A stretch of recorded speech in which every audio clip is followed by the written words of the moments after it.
Welcome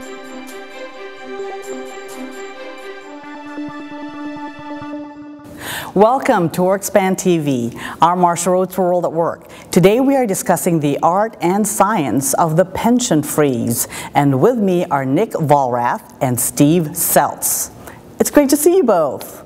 Great to see you. Good to be here. Nick, I've heard you say that freezing pensions is both an art and a science. Can you explain why? Certainly. Anyone who's worked with pension plans can attest to the fact that they are very complex and technical in nature. Actuaries spent years learning how these plans are calculated, how they're valued, and how they're accounted for. And while a lot of effort goes into determining how much employees will receive in retirement, and in particular when there's a pension freeze, the impact to a company's financial statements and the impact to employees as well, there is a softer side to the equation, and that art really manifests itself in two ways. One is the plan design, and then two is how you sell that design to the organization. With regards to the plan design, when a pension freeze is put in place, generally the replacement is provided within a 401k type vehicle. And while a lot of other organizations are restricted in terms of the flexibility that they're provided when they are looking at a replacement design, primarily due to cost constraints, at Siemens we were fortunate that cost was not a driver for us. That for us, we received a mandate that employees should remain whole, that they shouldn't really be disadvantaged by this retirement design, which is honestly very, very unique and provided us a lot of flexibility in terms of crafting and designing a replacement to our existing pension program. In terms of selling the design to the organization, not only does senior management need to be receptive and approve the concept, but you also need to convince other key stakeholders as well, including finance and accounting, HR, and honestly, ultimately, employees. In multinational organizations like Siemens, contemplating a pension freeze can be a very complex topic, especially when the parent organization may not be as familiar with U.S. laws and pension regulations. And so at Siemens, we made sure that our colleagues in Germany were involved throughout this entire process so that they understood the rationale for the change and what we were doing and why we were doing it. And this was particularly important because with Siemens, we were following a general philosophy, or global philosophy, to reduce pension liabilities as much as possible around the globe and move towards a more pure defined contribution type retirement program. I understand this was a multi-year process. That's correct. Yeah, we spent many years actually looking at this design before we actually implemented the change. We spent almost 2 years working through the analysis and the design alternatives before we even received the ultimate approval from our board of directors. And as well, we spent an additional year working on the communications because we felt the communications were key to make sure employees understood the change and what would be now expected of them under this new program. And I understand the program was such a success that this actually made you heroes within your organization. Well, heroes might be a little bit of an overstatement, but it certainly brought not only the compensation and benefits functions, but all of HR a lot of credibility. We delivered almost $260 million to Siemens USA's bottom line in the second quarter of this fiscal year, and that kind of money speaks to the finance community, certainly. That's right. What are some of the takeaways for our viewers? You can't underestimate how much time this is going to take and how much effort and how many different constituent groups need to be involved with not only the approvals, but the communications of the program. This is a big deal, and anytime you freeze pensions, I think you have to plan on a certain amount of employee anxiety, almost regardless of the design of the program. Employees, particularly given everything that's happening in the country right now, I think it's human nature for employees to presume that somehow they're going to be negatively impacted by this. So we work from a premise that we just simply could not over-communicate and took any number of steps.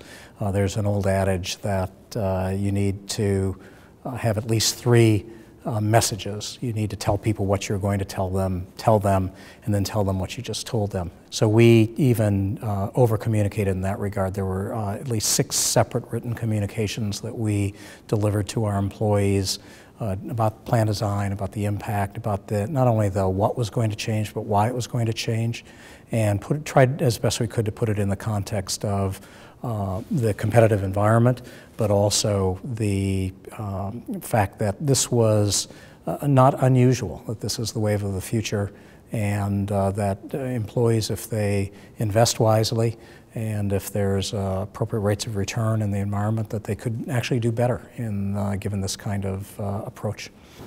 Let's go back to talking about the plan design itself. Explain the before and the after plan design.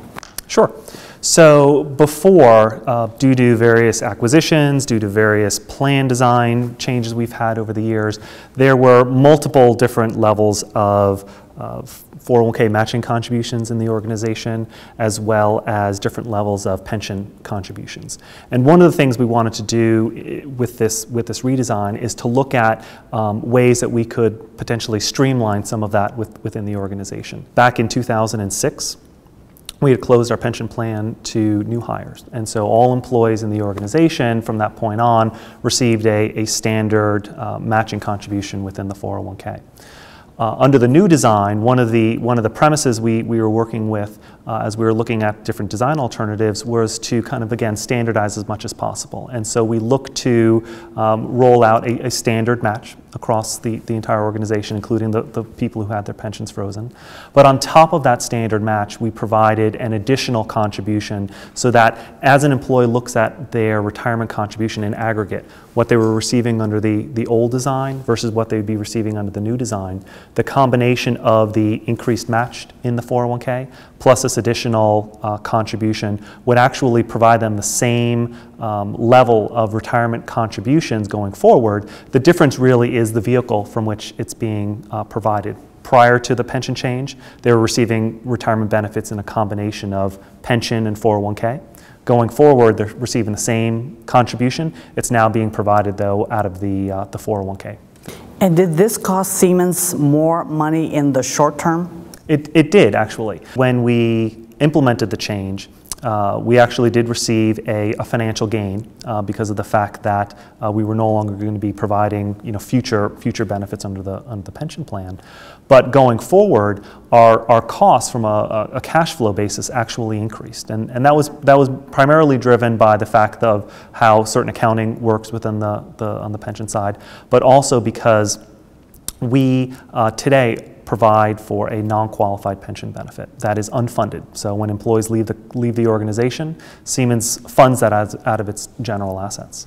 Going forward, the non-qualified vehicle that we're providing, we do have the ability to fund that with a rabbi trust. And so although our cash flow we have a negative impact to our cash flow, we actually are able to eliminate those future unfunded liabilities because now in the future monies will be set aside to pay for those non-qualified benefits. So that our viewers understand the magnitude of this program, how many employees were impacted by this? So Siemens has about 62,000 employees in the U.S. right now. Nick's already mentioned that we froze our defined benefit, our cash balance plan, in 2006. So everybody who's been hired since that date, since 2006, is defined contribution only.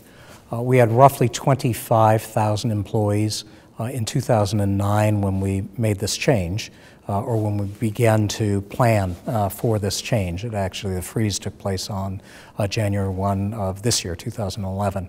But about 25,000 employees were impacted in the cash balance plan, and about another 1,000 employees who were legacy final average pay participants. So between 25 and 30,000 employees.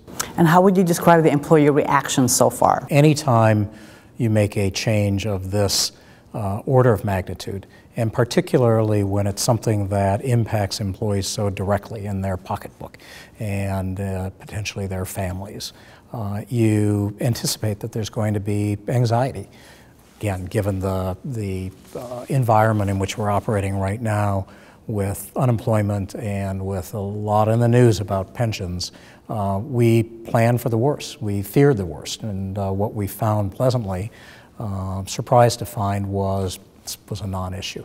I think we attribute that to a couple of things.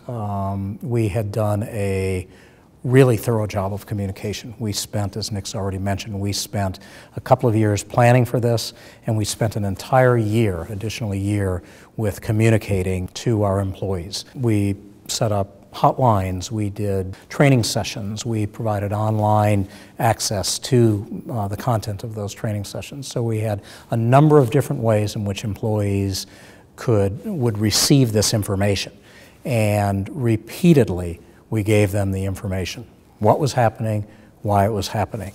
So when we found almost no reaction on the part of our employees, we were surprised, but pleasantly so. So non-reaction is a great reaction. That's perfect. I think it's a great success story. Thank you so much for sharing your insight and your knowledge with us today. For asking. Thank you. Yep. For World at Work, I'm Marcia Rhodes.